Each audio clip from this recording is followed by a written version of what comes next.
Brought to you by ExpressCare Health and Skin Center. Get in, get out, get better. Welcome back to Healthy Living. Tonight we are talking about birthmarks. No one really knows for sure what causes them, which they are considered blemishes on the skin that are noticeable at birth or shortly thereafter. Here to tell us more is ExpressCare's Dr. Jitka Lom. Thanks, Doc, for coming in, and Happy New Year again to you. So let's talk a little bit about birthmarks and, you know, how people get them, or, I mean, is it really determined? Everything I was able to read is no one really knows. No one knows. It's very mysterious why it should appear on a certain person in a certain location. But there are two kinds. One is vascular, meaning it's a blood vessel type of malformation, meaning it's quite red or purplish. And the other kind is usually a pigment birthmark, like a brown color usually. Okay. And so there's different types when you talk about those two types. I was reading that, you know, what does one symbolize? Maybe when you talk about the vascular, that means did it mean that a blood vessel popped, you know, when they were in the womb, or? No, what happened was, you know, we all have capillaries in the surface of our skin, and you can see them most when you sort of pinch your finger and your fingertip goes white. But the capillaries in certain areas of your body may become more dense. Then it'll look kind of like a red mark. A common one is a stork bite, kind of on the back of little babies' necks. Sometimes little babies are born with that, or we call them strawberry spots, where it's like a little juicy little red bump on their skin. Looks really very red, very, very fleshy. And this is something that they're born with, and it will go away. And then I guess the most dramatic kind of vascular birthmark is called a port wine stain. And this is a very dark purplish discoloration. It's usually just one side of the body, often on the face or the chest. And it can be quite unsightly, very, very deep purple color. Is there any way to get rid of them?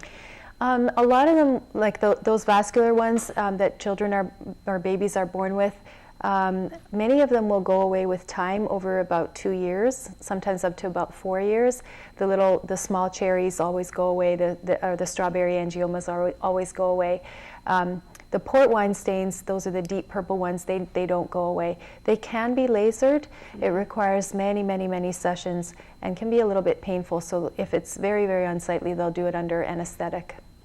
Okay, so excuse me, what do the colors mean? I know, I think the light brown spots, they called it a cafe au lait or something, kind of like a coffee spot. Yeah. And then others have the irregular shape and actually might be raised from the skin. So there are many, now we're talking about the pigmented birthmarks, the ones that are brown. And the lightest color, like you said, cafe au lait spots, that means coffee with milk in it. So that color is a light brown color.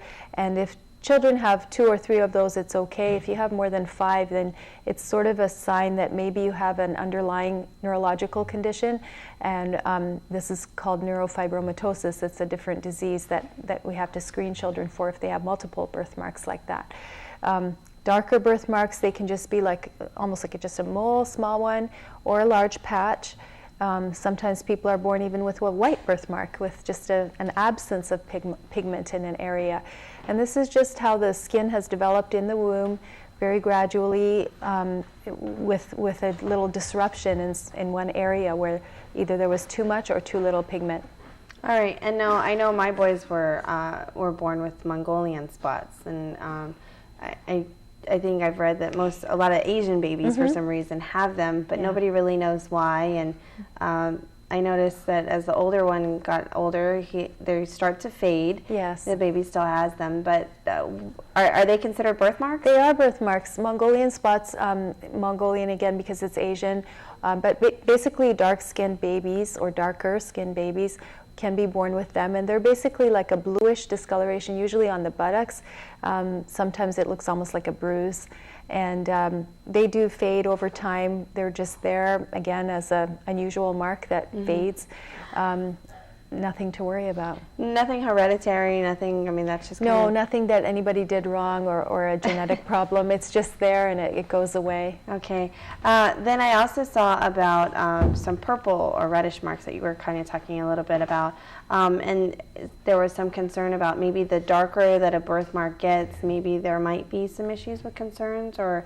Yeah, sometimes if there's a really large malformation with the blood vessels where it's really large and purple, there's a lot of flow that goes through that, a lot of blood flow. And if it's really huge, it can actually be a problem for the baby's heart, where the baby has to pump so hard to push all that blood through those capillaries. So in that case, it would need to be lasered from the inside, where a radiologist would put a little catheter and stop the blood from flowing to that area and basically kill off those blood vessels. So if there's really a large, very huge thing, sometimes also these malformations, we see them on the skin, but they can actually occur within the body too, inside, in the brain, in the gut area, even on the lung area. And then sometimes those things are another kind of birthmark, but they're inside.